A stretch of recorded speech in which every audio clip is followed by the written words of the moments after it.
¿Alguna vez te has preguntado por qué recuerdas con claridad una canción que escuchaste en tu infancia, pero no puedes traer a la mente lo que estudiaste hace apenas un mes para un examen? Esa paradoja encierra una verdad incómoda. El cerebro humano no fue diseñado para memorizar datos sin sentido, sino para capturar experiencias cargadas de emoción y significado. Sin embargo, el sistema educativo nos hizo creer que estudiar y aprender eran exactamente lo mismo. Durante años, millones de estudiantes han pasado noches enteras repitiendo información mecánicamente, convencidos de que así estaban construyendo conocimiento, pero la neurociencia nos advierte: memorizar no garantiza aprendizaje. Estudiar puede ser apenas un proceso superficial, una especie de copiar y pegar en la memoria de corto plazo, mientras que aprender de verdad implica transformación, comprensión profunda y un cambio en la manera en que ves el mundo. Imagina a dos estudiantes. Uno repasa frenéticamente una lista de fórmulas para un examen de matemáticas, temeroso de olvidar un paso. El otro, en cambio, se detiene a entender cómo esas fórmulas nacieron, por qué resuelven problemas concretos y cómo se aplican en la vida real. El primero tal vez apruebe la prueba con buena nota, pero olvidará casi todo en semanas. El segundo no solo entenderá las matemáticas, sino que desarrollará un pensamiento lógico que lo acompañará toda su vida. La clave está en cómo funciona nuestro cerebro. Cuando solo repetimos información sin contexto, el cerebro activa memorias frágiles, fácilmente desechables, pero cuando entendemos, cuando nos emocionamos o sentimos curiosidad, el cerebro libera neurotransmisores como la dopamina, que fortalecen las conexiones neuronales y hacen que el conocimiento se quede. Por eso recordamos aquella conversación que nos cambió la forma de pensar, pero olvidamos listas interminables de fechas históricas memorizadas a la fuerza. Este es el gran mito del sistema educativo: hacernos creer que estudiar es suficiente para ser inteligente, exitoso o libre. Pero estudiar sin comprender es como aprender a pronunciar un idioma sin saber lo que significa. Es un cascarón vacío, una ilusión de aprendizaje. Lo que transforma la vida no es repetir, sino integrar. Lo que despierta la mente no son los exámenes, sino la pasión de descubrir. Y ese es el punto de partida de este viaje: cuestionar la falsa equivalencia entre estudiar y aprender, porque en esa confusión hemos perdido generaciones enteras de mentes brillantes que nunca tuvieron la oportunidad de florecer. La neurociencia moderna ha demostrado algo que cambia por completo la manera en que entendemos el aprendizaje. El cerebro humano no fue diseñado para retener información bajo presión o miedo, sino para crecer a partir de la emoción, la curiosidad y la sorpresa. Cuando un estudiante se enfrenta a un examen cargado de ansiedad, su cerebro activa la amígdala, el centro del miedo y el estrés. En ese estado, la corteza prefrontal, la región encargada de la creatividad, el razonamiento y la toma de decisiones complejas, se bloquea. ¿Qué significa esto? Que mientras más miedo sentimos, menos aprendemos. El sistema, sin saberlo, ha entrenado a generaciones enteras en el arte de recordar a corto plazo bajo amenaza, en lugar de enseñarles a comprender de verdad. Por el contrario, cuando un niño siente curiosidad, cuando algo lo maravilla, su cerebro libera dopamina, serotonina y noradrenalina. Estas sustancias actúan como fertilizantes neuronales, fortalecen la sinapsis, consolidan recuerdos y crean conexiones duraderas. Dicho de otra forma, la emoción es el pegamento del aprendizaje. Si no hay emoción, no hay aprendizaje real. Pensemos en un ejemplo sencillo. Muchos adultos recuerdan perfectamente cómo aprendieron a montar bicicleta. No fue porque alguien les dictara una teoría sobre el equilibrio, ni porque hicieron un examen escrito sobre pedales y frenos. Aprendieron porque lo vivieron, porque se cayeron, se levantaron, rieron y hasta lloraron en el proceso. Esa mezcla de práctica, error y emoción grabó la experiencia en la memoria para siempre. Así es como el cerebro aprende de verdad. Sin embargo, el modelo escolar clásico insiste en lo contrario: clases rígidas, contenidos desconectados de la vida real, evaluaciones que generan miedo y castigos que anulan la motivación. Lo curioso es que la ciencia ya lo advirtió: cada vez que reducimos el aprendizaje a repetir datos bajo presión, estamos saboteando la capacidad natural del cerebro para crecer. Aquí surge una verdad incómoda: el sistema no siempre estuvo interesado en que aprendiéramos profundamente, sino en que obedezcamos. Porque un estudiante que memoriza y repite es predecible, mientras que uno que conecta, cuestiona y se emociona es libre, y un ser humano libre siempre resulta incómodo para cualquier sistema de control. Por eso, el reto que tenemos Es replantear la educación a la luz de la neurociencia. Menos miedo, más emoción, menos memorización, más curiosidad, menos presión por resultados inmediatos, más experiencias que transformen. Solo entonces el verbo aprender recuperará su verdadero significado. Desde que entramos al colegio, nos hablaron de la importancia de la motivación, premios, reconocimientos, notas altas, diplomas, medallas al mejor estudiante, pero, si lo analizamos con lupa, ¿eso era motivación auténtica o simple manipulación disfrazada? La diferencia es sutil pero crucial. Motivar significa despertar la chispa interior, conectar con la curiosidad natural que todo ser humano trae de nacimiento. Es encender el deseo de descubrir, de explorar, de crear. Manipular, en cambio, significa condicionar conductas, usando miedo, recompensas superficiales o amenazas de fracaso. Y, si somos sinceros, el sistema educativo tradicional ha usado mucho más la manipulación que la motivación. Piensa en esto. Cuando un niño levanta la mano y hace una pregunta fuera del guión, muchas veces es corregido o ridiculizado.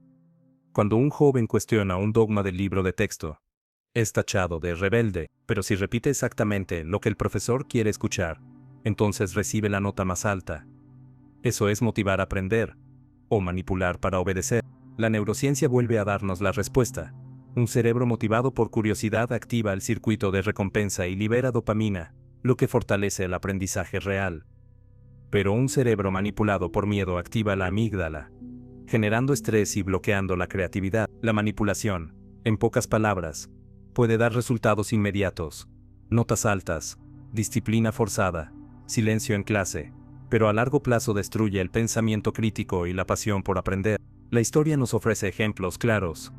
Los sistemas autoritarios del siglo XX usaron la educación como herramienta de manipulación masiva. Uniformes, consignas, repetición de ideologías, todo disfrazado de formación. El objetivo no era crear ciudadanos libres, sino sujetos obedientes, y, si miramos con honestidad, muchas prácticas de la escuela moderna todavía arrastran esa lógica. El problema es que hemos confundido el aplauso con la pasión, la obediencia con el interés genuino, la disciplina impuesta con la autodisciplina nacida de la motivación. Cuando un niño hace algo solo por miedo a ser castigado o por ansias de ser premiado, no está aprendiendo. Está respondiendo a un condicionamiento. Es Pavlov en la sala de clases. La verdadera educación debería ser lo contrario. Motivar desde dentro. Mostrar que aprender es un privilegio, un juego infinito de descubrimiento. Porque cuando alguien se motiva de verdad, no necesita premios externos. El mismo conocimiento se vuelve su recompensa. Y aquí aparece la gran pregunta que marcará el resto de este viaje. ¿Queremos un sistema que siga manipulando para producir obediencia? ¿O un sistema que motive para liberar mentes creativas? La diferencia no es menor. Un pueblo manipulado es fácilmente gobernado. Un pueblo motivado es imposible de detener. Cuando escuchamos la palabra educación, pensamos en crecimiento, en libertad, en el desarrollo de discapacidades más profundas del ser humano. Pero lo que recibimos en la mayoría de escuelas se parece más a otra cosa: escolarización, un proceso donde no se cultiva lo mejor de cada individuo, sino donde se lo ajusta a un molde preestablecido. Educar, en su esencia, significa guiar hacia afuera lo que ya está dentro. Es acompañar al niño para que descubra sus talentos, fortalecer sus pasiones y permitir que florezca su singularidad. Escolarizar, en cambio, significa llenar de contenidos estandarizados, imponer horarios rígidos y reducir la diversidad de mentes a un mismo patrón de conducta. En otras palabras, en vez de expandir la mente, muchas veces la encajonamos. La neurociencia confirma esta diferencia. Un cerebro educado con experiencias significativas, con libertad para equivocarse y explorar, crea más conexiones sinápticas y mantiene viva la plasticidad neuronal. Un cerebro escolarizado bajo presión, repitiendo contenidos sin sentido, poda sus conexiones y termina perdiendo creatividad. Es como comparar un jardín que crece libremente, lleno de colores y formas distintas, con un campo monocultivo diseñado solo para producir más rápido, aunque sea frágil y repetitivo. Ejemplos sobran. Un niño apasionado por la música es obligado a dejar de lado su instrumento para enfocarse en una lista interminable de ecuaciones que nunca volverá a usar. Una joven con talento para la pintura recibe la etiqueta de distraída, porque no sigue el ritmo del currículo. En vez de educar su genio interior, la escolarización lo reprime hasta extinguirlo. Y el resultado es devastador. adultos que saben repetir teorías, pero que han olvidado quiénes son. La diferencia entre educar y escolarizar se hace aún más evidente en la práctica cotidiana. Educar es enseñar a pensar. Escolarizar es enseñar a obedecer. Educar es motivar a preguntar. Escolarizar es premiar al que guarda silencio. Educar es preparar para la vida. Escolarizar es preparar para un examen. Lo que se vende como educación muchas veces no es más que un sistema de domesticación, cuidadosamente diseñado para producir trabajadores obedientes y consumidores predecibles. Por eso, cuando decimos que vamos a mejorar la educación, deberíamos preguntarnos primero, ¿de qué educación estamos hablando? ¿De la que libera o de la que encarcela? Porque un sistema que solo escolariza no forma ciudadanos libres, sino piezas de engranaje. Y quizás esa es la verdadera intención de fondo, que la mayoría nunca aprenda a cuestionar, sino a aceptar. La gran pregunta es, ¿vamos a seguir confundiendo escolarización con educación? ¿O vamos a atrevernos a recuperar el verdadero sentido de educar, despertar lo mejor que hay en cada ser humano? Si de verdad queremos entender por qué la escuela muchas veces escolariza en lugar de educar, debemos mirar hacia atrás, a su nacimiento.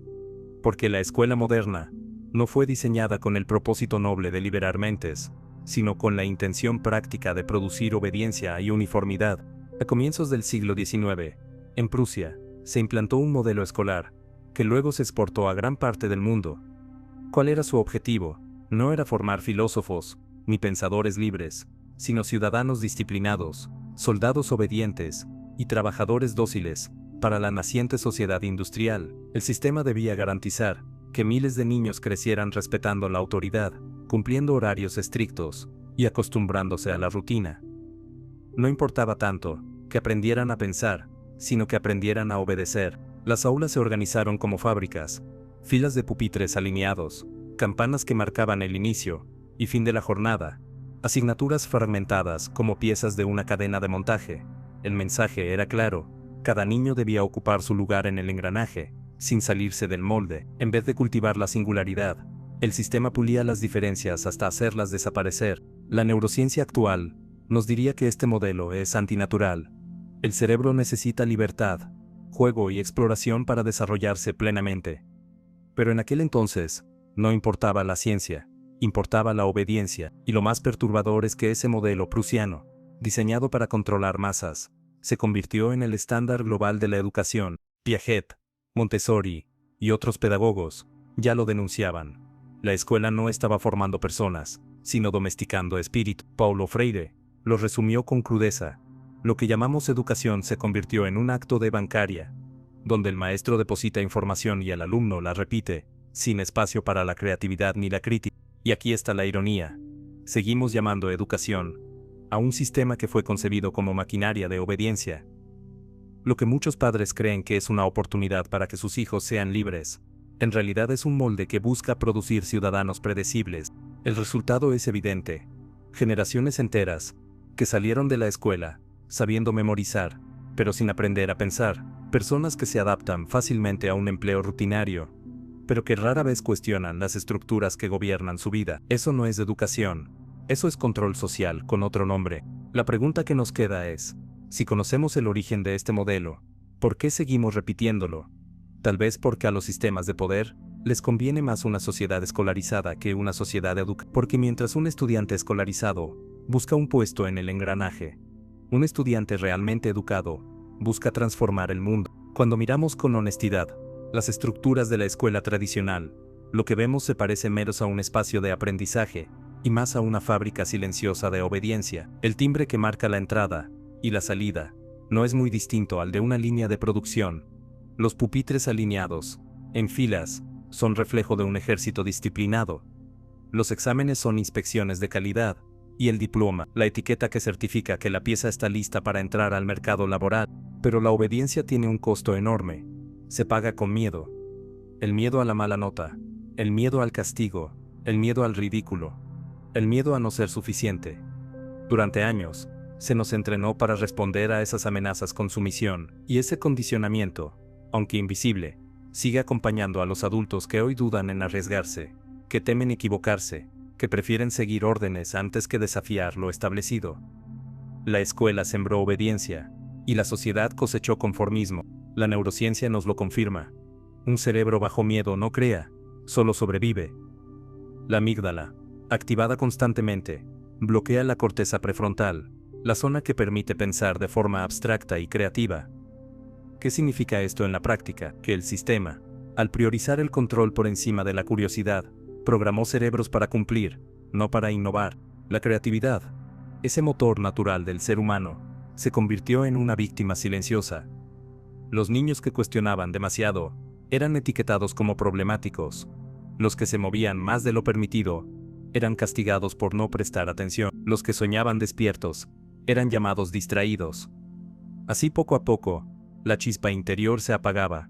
La obediencia reemplazaba la imaginación, y el miedo se convertía en el combustible del aula. Lo más paradójico es que, fuera de la escuela, el mundo premia lo contrario. Aplaude a los que arriesgan, a los que piensan diferente, a los que crean caminos nuevos. Pero, ¿cómo esperar innovación de alguien que fue entrenado durante años a no equivocarse? ¿Cómo pedir iniciativa a quien creció aprendiendo que preguntar demasiado era peligroso? El aula se transformó en una fábrica invisible, que moldeaba cuerpos presentes y mentes ausentes. Y lo más doloroso, es que muchos aceptaron esa normalidad como si fuera educación, pero la verdad es clara. No se educa cuando se enseña a obedecer por miedo. Se domestica. La pregunta que se abre aquí es inquietante. ¿Qué pasaría si en lugar de fabricar obediencia, las aulas se convirtieran en laboratorios de libertad y creatividad? Tal vez ese sea el cambio que todavía está pendiente. Lo que se siembra en la infancia nunca desaparece.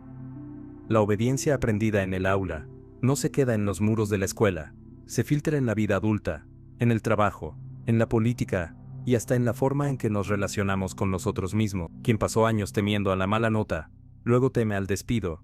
Quien aprendió a callar en clase luego calla en reuniones de trabajo.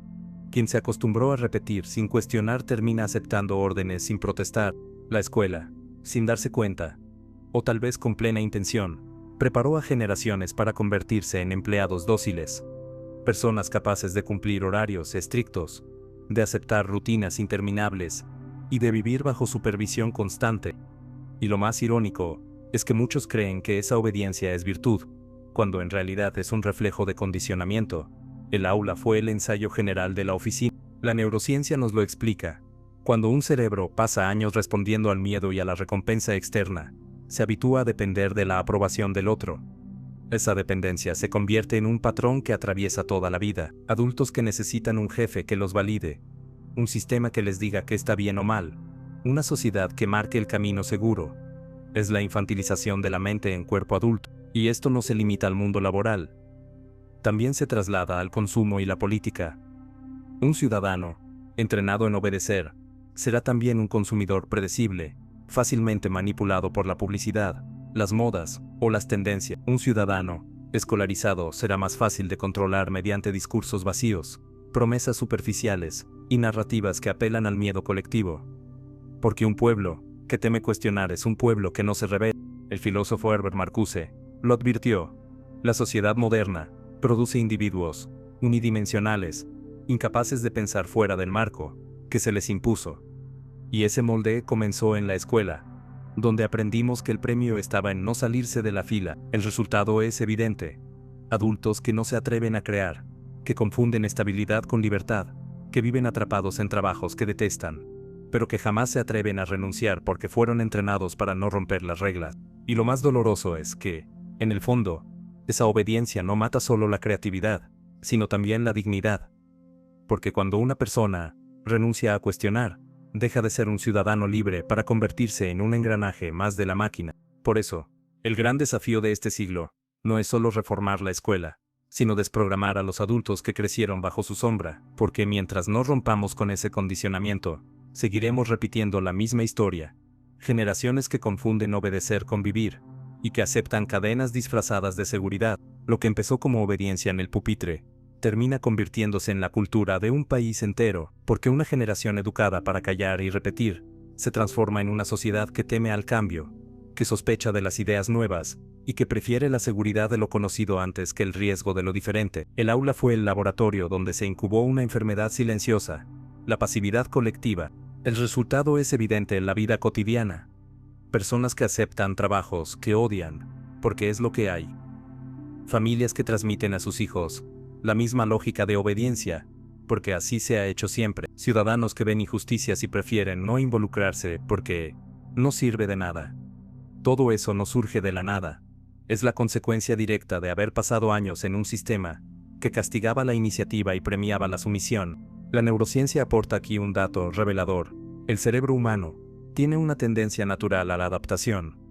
Cuando una conducta se repite miles de veces, se consolidan circuitos neuronales que la vuelven automática. Y si durante años repetimos la conducta de obedecer, esa obediencia se convierte en hábito, en reflejo. Por eso, incluso cuando somos adultos, nos resulta difícil cuestionar, innovar o rebelarnos, porque el miedo al error y al castigo sigue grabado en la estructura misma de nuestro cerebro. Lo irónico es que esta pasividad no solo beneficia a los sistemas de poder, sino que también alimenta el conformismo social. Una población que teme al cambio es más fácil de gobernar, más fácil de manipular, y más fácil de mantener ocupada en una rutina. Así, la promesa de la educación como motor de progreso se convierte en su contrario, un mecanismo para conservar el status quo. Pero aquí viene la esperanza. La neurociencia también ha demostrado que el cerebro es plástico, capaz de transformarse incluso en la adultez. Ese condicionamiento a la obediencia puede revertirse si se activa la curiosidad, si se recupera la emoción de aprender, si se nos permite experimentar sin miedo al error. El mismo cerebro, que fue moldeado para callar, puede ser reentrenado para crear. La misma sociedad que hoy se conforma puede aprender a reinventarse. El desafío es grande, pero posible, porque lo que está en juego no es solo la forma en que enseñamos a los niños, sino la manera en que una sociedad entera decide enfrentar su futuro, como un pueblo obediente y pasivo, o como una comunidad viva, crítica y creativa. La gran pregunta es, ¿seguiremos transmitiendo cadenas invisibles, o tendremos el valor de romperlas? Más allá de las matemáticas, la gramática, o la historia, la escuela nos enseñó algo mucho más profundo, aunque casi nunca se mencione. Nos enseñó a medir nuestro valor a través de notas, diplomas y aprobaciones externas. Y en ese proceso, nuestra identidad quedó atrapada en un sistema que nos convenció de que solo éramos suficientes si alguien más lo certificaba. Desde muy pequeños aprendimos que una calificación podía definirnos. Un 10 era orgullo, un 3 era vergüenza. El niño con buenas notas se convertía en inteligente y recibía aplausos, mientras que aquel que no encajaba en los exámenes era etiquetado como flojo o mediocre. Esa narrativa repetida durante años se filtró en lo más íntimo de nuestra autoestima, creando adultos que todavía hoy miden su valor según los títulos colgados en la pared o el reconocimiento de un jefe. La neurociencia explica cómo esto ocurre. Cada vez que recibimos una nota alta o un elogio, nuestro cerebro libera dopamina, generando un ciclo de recompensa. Pero cuando la motivación depende siempre de factores externos, el cerebro se habitúa a esperar validación del entorno para sentir satisfacción. Es decir, se entrena la dependencia emocional. Y esa dependencia, lejos de fortalecer la autoestima, la debilita. El problema no es solo académico, es existencial, porque un sistema que construye identidades basadas en la aprobación externa produce adultos inseguros, incapaces de confiar en su criterio, siempre necesitados de un diploma, un título, un like o un aplauso para sentirse valiosos. Y aquí la pregunta es inevitable: ¿de verdad eso es educación, o es una forma sofisticada de manipulación emocional? Ejemplos sobran. El joven que se gradúa con honores, pero se siente perdido cuando enfrenta un problema de la vida real. La profesional con 3 títulos universitarios, que todavía teme levantar la voz en una reunión. El emprendedor que no se atreve a innovar, porque nadie le garantiza el éxito inmediato. Todos son hijos de un mismo sistema, uno que confundió el valor humano con el valor medido en cifra. El filósofo Erich Fromm lo anticipó. En lugar de formar seres auténticos, la sociedad moderna fabrica personalidades de mercado, personas que se venden a sí mismas como productos y que ajustan su identidad a lo que otros quieren comprar. Y todo comienza en la escuela, cuando nos convencen de que una calificación refleja quiénes somos. Lo más doloroso es que, en este proceso, olvidamos algo esencial, que el conocimiento no debía servir para complacer, sino para liberar. La educación real no debería alimentar la dependencia, sino la autonomía, porque un ser humano que necesita constantemente aprobación externa jamás será verdaderamente libre. Así el gran desafío no es solo cambiar la forma de enseñar, sino también romper con esa programación que nos enseñó a medirnos por diplomas, y no por la autenticidad de lo que somos. Uno de los efectos más invisibles, pero más dañinos del sistema escolar, no se encuentra en los libros ni en los exámenes, sino en la manera en que aprendimos a relacionarnos con los demás. Desde pequeños, la escuela nos enseñó que el éxito no se mide en lo que aprendemos juntos, sino en cómo superamos al otro, que la nota del compañero no es un logro compartido, sino una amenaza, que la vida es una competencia constante, y que siempre habrá un mejor y un peor. El aula, en lugar de ser un espacio de colaboración, se convirtió en un campo de batalla silencioso. Allí nacieron las comparaciones que nos acompañarían toda la vida. ¿Quién saca la mejor nota? ¿Quién gana el reconocimiento del profesor? ¿Quién es el primero de la clase? Y así, mientras repetíamos lecciones, también aprendíamos otra mucho más peligrosa: medir nuestra valía en función de los demás. La neurociencia explica que el cerebro humano está diseñado para la cooperación. Los estudios sobre neuronas espejo muestran que estamos programados para empatizar, para compartir emociones y experiencias. Sin embargo, un sistema que premia la competencia y la comparación debilita esos circuitos naturales de empatía. En lugar de ver al compañero como un aliado, lo vemos como rival. En lugar de aprender juntos, nos aislamos en la obsesión de ser mejores que los demás. El problema es que esa lógica no se queda en la escuela, se traslada a la vida adulta, a los trabajos donde los colegas son vistos como competidores, a las familias donde los hermanos rivalizan por aprobación, a la sociedad donde medimos el éxito en comparación con lo que otros poseen. La escuela sembró la semilla de la comparación, y el mundo cosechó una cultura de envidia, inseguridad y rivalidad. Ejemplos sobran. El estudiante brillante que oculta sus apuntes para que otros no se copien. El trabajador que teme compartir ideas por miedo a que alguien se las robe. El adulto que mide su vida por el auto, la casa o el salario del vecino. Todo nace de la misma raíz. Un sistema que nos enseñó a competir en lugar de colaborar. Lo más trágico es que la verdadera educación debería ser lo contrario. Aprendemos más cuando trabajamos juntos, cuando compartimos perspectivas, cuando reconocemos que el conocimiento se multiplica en comunidad. La neurociencia muestra que la cooperación activa áreas del cerebro relacionadas con la motivación y la creatividad, mientras que la competencia excesiva activa áreas de estrés y ansiedad. En pocas palabras, competir nos agota, colaborar nos eleva. El filósofo Martin Buber lo expresó con claridad: el ser humano se realiza en el encuentro con el otro, no en la carrera contra él. Pero la escuela, al alimentar la comparación constante, nos robó esa posibilidad, y así crecimos creyendo que ganar es más importante que compartir, y que ser el primero es más valioso que aprender juntos. La gran lección es clara: mientras sigamos confundiendo educación con competencia, seguiremos fabricando sociedades divididas. La verdadera revolución educativa será cuando entendamos que el conocimiento no es un trofeo individual, sino una construcción colectiva. Cuando un niño entra al sistema escolar, lo hace con una mente vibrante, llena de preguntas, curiosidad y sueños. Pregunta sin miedo, imagina sin límites, inventa mundos enteros con un lápiz y un papel, pero algo ocurre en el camino. Poco a poco, esa chispa se apaga. La creatividad, que debería ser el motor de todo aprendizaje, es sofocada por la rigidez de un sistema que no tolera lo diferente, que castiga el error y que premia la repetición. Ken Robinson lo expresó con crudeza: las escuelas matan la creatividad.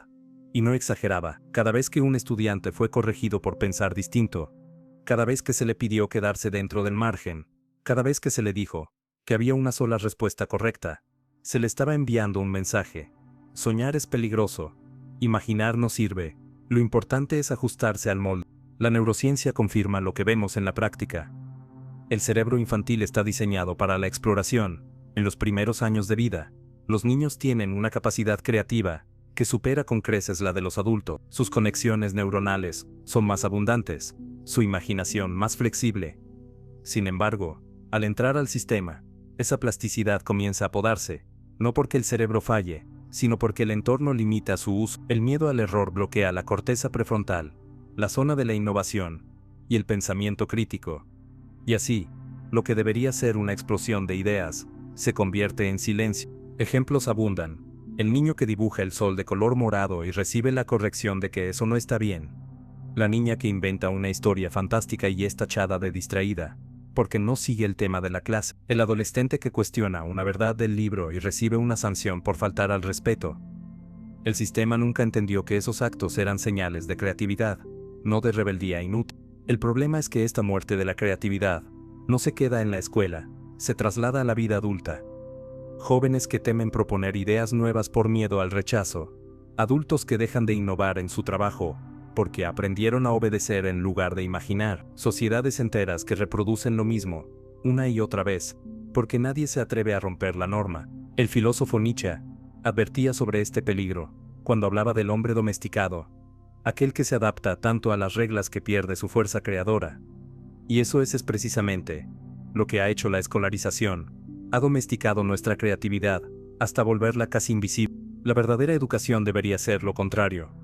Un espacio donde el error sea visto como parte del aprendizaje, donde la imaginación sea celebrada, donde cada idea diferente sea la chispa de una nueva posibilidad, porque sin creatividad no hay innovación, sin imaginación no hay progreso, y sin libertad no hay verdadera educación. Por eso, cuando hablamos de reformar el sistema, no basta con cambiar métodos o añadir tecnología. El verdadero cambio será devolverle a los niños lo que nunca debió quitarse: el derecho a imaginar sin miedo y a crear sin permiso. Si hay algo que la escuela nos enseñó con insistencia, fue a temerle al error. Cada vez que una respuesta era marcada con rojo, cada vez que un examen se devolvía con una calificación baja, cada vez que se nos señalaba públicamente por equivocarnos, el mensaje quedaba grabado en la mente: fallar es fracasar, y fracasar es no ser suficiente. El problema es que este condicionamiento no termina en el aula, lo cargamos hasta la vida adulta. Nos volvemos profesionales que temen innovar, emprendedores que dudan en arriesgarse, personas que posponen sueños por miedo a equivocarse. La semilla del miedo al error sembrada en la infancia crece como una raíz silenciosa que limita nuestras decisiones más importantes. La neurociencia es contundente. El cerebro aprende más de los errores que de los aciertos.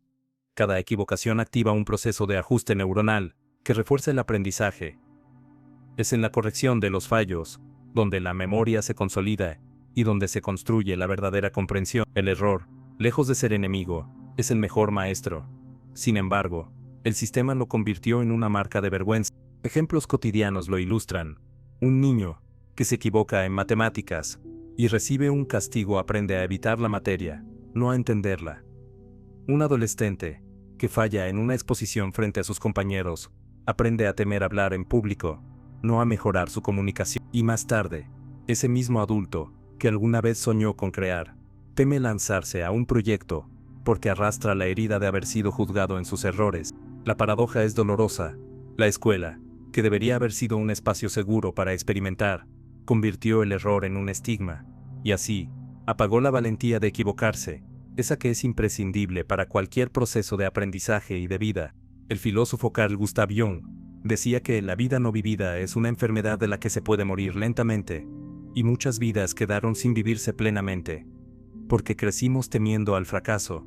El miedo al error no solo nos robó creatividad, también nos robó libertad. Pero aquí surge la oportunidad de transformación, resignificar el error como parte esencial del crecimiento. Entender que cada fallo es un paso más hacia la comprensión, que cada tropiezo abre un camino nuevo, que cada caída entrena la resiliencia. Si la escuela nos enseñó a temer equivocarnos, la verdadera educación debería enseñarnos a abrazar el error como parte de la evolución, porque al final, lo que define a los grandes innovadores, pensadores y creadores, no es que nunca se equivocaron, sino que tuvieron el valor de fracasar una y mil veces sin renunciar a seguir aprendiendo. El miedo al error y la obediencia aprendida en la escuela no se quedan encerrados en la vida privada de cada persona.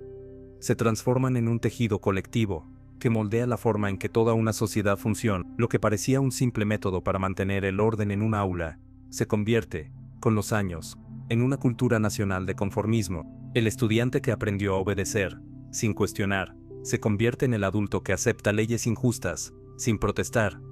El niño que temía equivocarse frente a sus compañeros, se convierte en el ciudadano que prefiere callar ante la corrupción, porque no se puede hacer nada. Y la joven que fue comparada toda su vida con la nota del otro, termina midiendo su existencia en relación con lo que la sociedad aprueba o rechaza. Así, poco a poco, el miedo individual se transforma en una pasividad colectiva. La neurociencia nos muestra que cuando el miedo se repite de forma sistemática, el cerebro crea circuitos de habituación que normalizan la sumisión. Ese hábito, multiplicado en millones de personas, crea un fenómeno social, pueblos enteros que han aprendido a soportar lo insoportable, simplemente porque fueron entrenados para no rebelarse. El aula fue el ensayo general de la vida cívica. La historia lo confirma.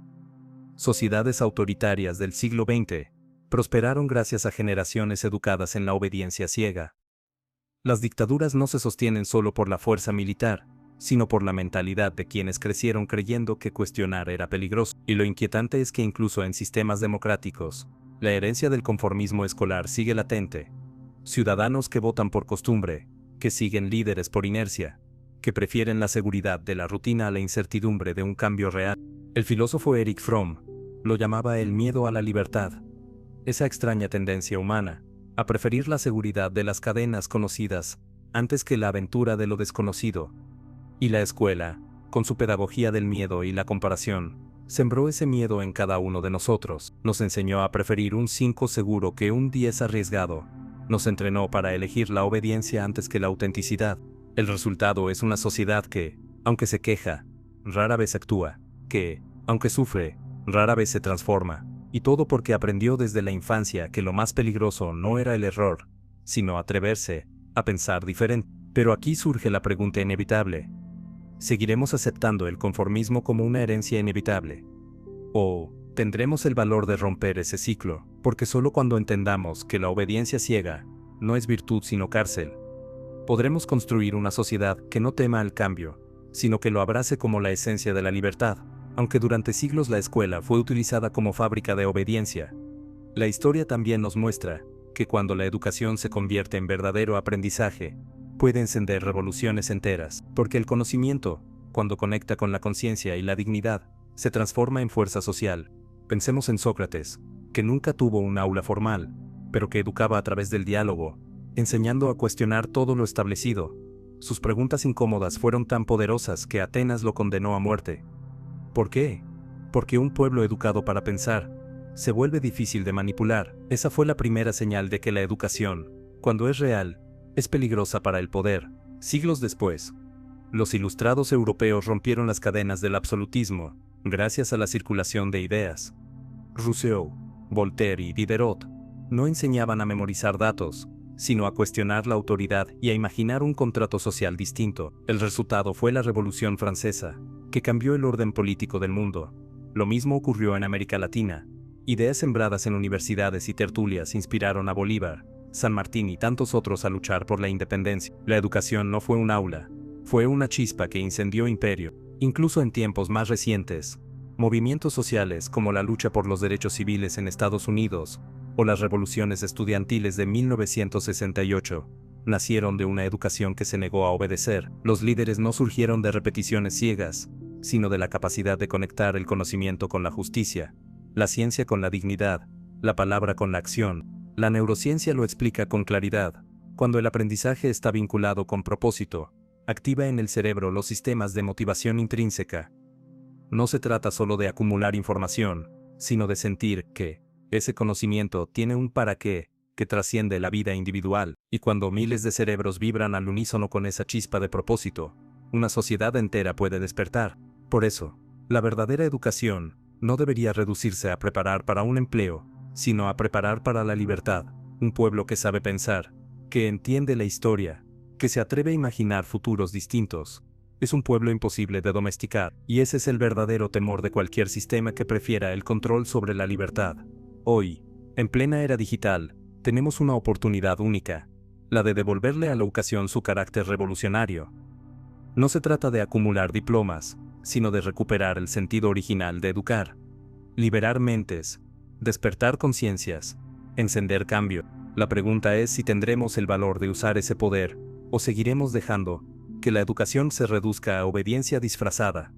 Porque, como dijo Nelson Mandela, la educación es el arma más poderosa que puedes usar para cambiar el mundo. La diferencia está en si la usamos para perpetuar cadenas o para romperlas.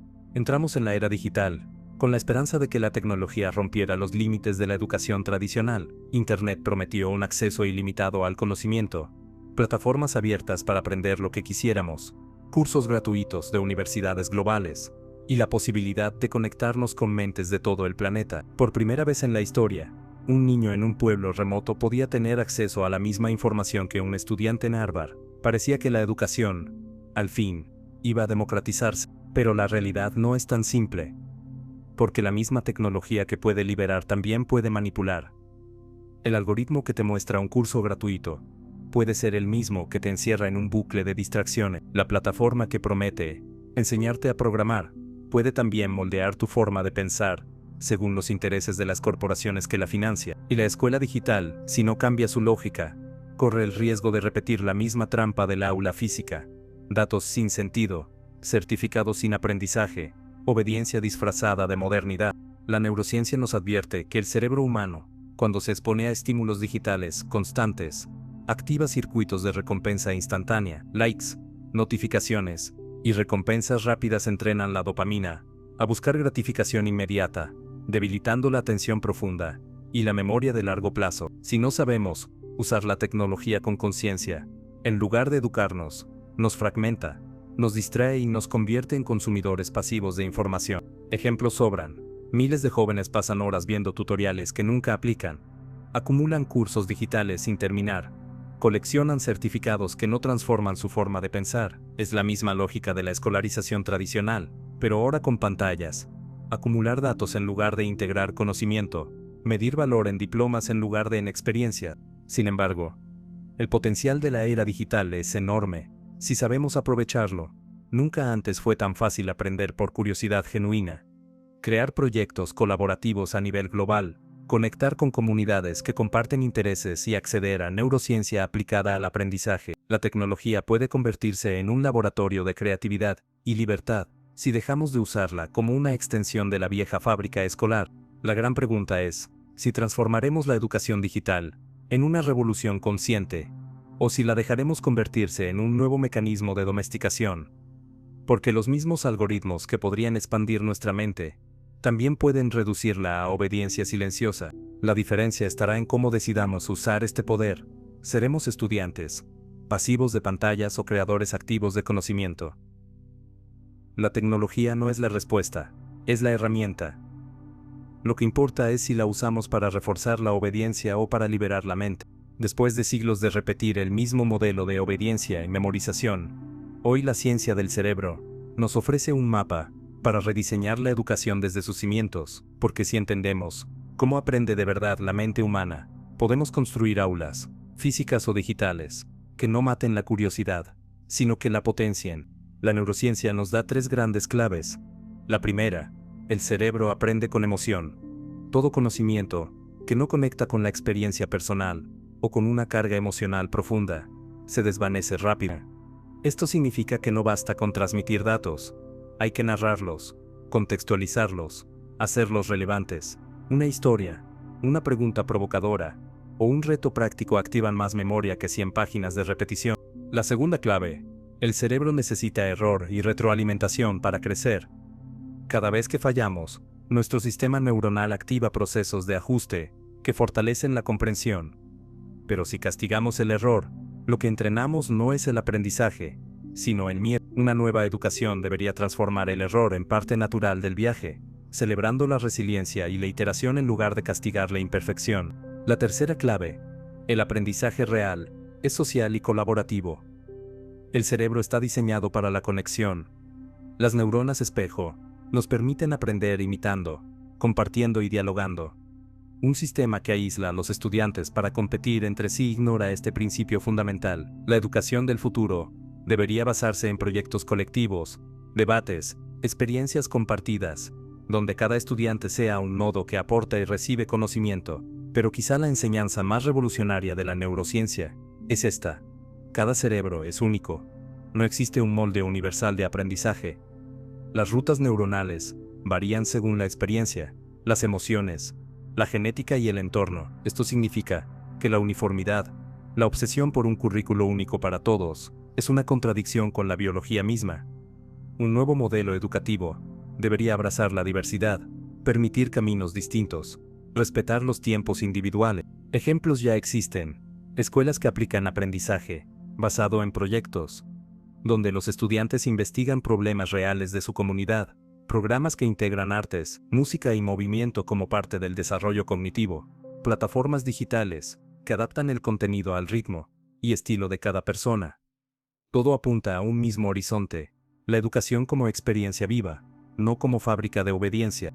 La neurociencia no viene a reemplazar a los maestros, sino a recordarles que enseñar es un arte profundamente humano, porque el cerebro no es una máquina de memorizar, sino un organismo de sentir, crear y transformar. Y mientras no integremos esta verdad en el aula, seguiremos preparando autómatas en lugar de seres humanos plenos. La gran oportunidad está frente a nosotros: usar la ciencia para devolverle a la educación su verdadero propósito, no llenar cabezas, sino encender almas, no fabricar engranajes, sino liberar creadores.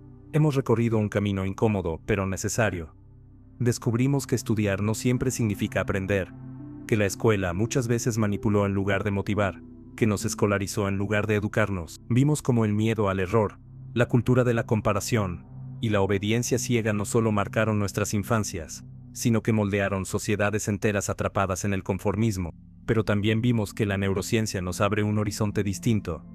Nos recuerda que el cerebro aprende con emoción, que necesita equivocarse para crecer, que florece en la cooperación, y que cada mente es única. Ese conocimiento no es teoría, es una invitación urgente a rediseñar la educación, para que deje de ser una fábrica de obediencia, y se convierta en un laboratorio de libertad. El verdadero desafío no está solo en cambiar las escuelas, sino en desprogramar lo que llevamos dentro. Porque muchos de nosotros seguimos midiendo nuestro valor por notas, diplomas o reconocimientos externos. Seguimos temiendo al error, como si fuera un pecado. Seguimos comparándonos con los demás, como si el éxito fuera una carrera interminable. Y mientras sigamos viviendo bajo esas reglas invisibles, nunca seremos realmente libres. El filósofo Nietzsche decía: el que tiene un porqué para vivir puede soportar casi cualquier cómo. Tal vez la educación deba recuperar ese porqué, enseñar a cada ser humano a encontrar sentido, a descubrir su voz, a vivir con autenticidad, no preparar para exámenes, sino para la vida, no fabricar obreros obedientes, sino ciudadanos conscientes. No apagar la creatividad, sino encenderla. Hoy, más que nunca, necesitamos una educación que libere, no que encadene, una educación que enseñe a pensar, a crear, a sentir, a cuestionar, una educación que no tema al error, sino que lo abrace como parte del camino, una educación que no manipule, sino que motive, que no escolarice, sino que eduque, porque al final, aprender nunca fue repetir, aprender siempre fue transformar, y la transformación más grande que podemos lograr no está en las aulas, sino en nosotros mismos. El día que dejemos de obedecer ciegamente, y empecemos a pensar libremente, ese día la educación habrá cumplido su verdadero propósito: enseñarnos a ser humanos, y sobre todo enseñarnos a ser libres.